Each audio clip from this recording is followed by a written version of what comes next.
Missing persons cases never close until that person is found, including 83-year-old Ruth Clarke, who disappeared under suspicious circumstances in November of 1990. At the time, homicide investigators conducted an extremely thorough investigation, including many interviews and a variety of searches for Ruth's remains. The investigators were dedicated, and the initial investigation went on for 2 years. Ruth's family, who is with us here today, has remained involved and been in contact with our team throughout the years. Unfortunately, detectives were unable to locate Ruth's remains or obtain enough evidence to lay charges in her murder.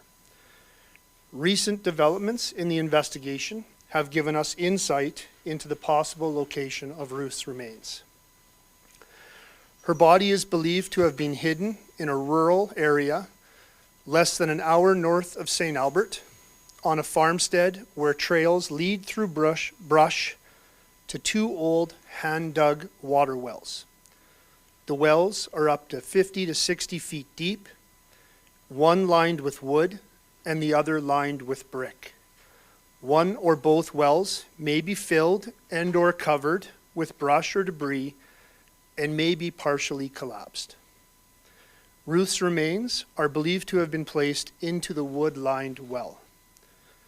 Police have conducted a number of searches of the area. We did so in consultation with both internal and external experts.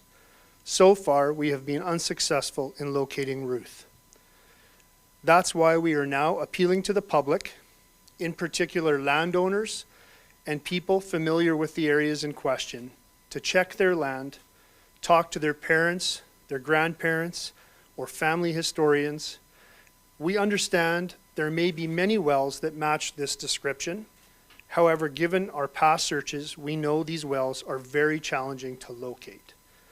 This could be due to the time that has passed, changing topography, and homesteads which have moved. If you have wells that match the description in the defined area, we are asking you to come forward to police with details. This will assist us in continuing our search for Ruth's remains and hopefully bring a sense of resolution to her family, who have lived with this loss for decades. As was mentioned before, our aunt was a nurse. She was a nurse for many years.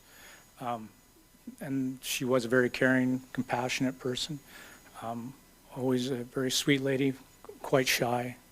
And like I say, she was always a favorite aunt of ours. Definitely, we would very much like to find our Aunt Ruth. And like I say, she had wished to be buried next to her husband, and we would like to give her a proper burial and to have some closure for all of us as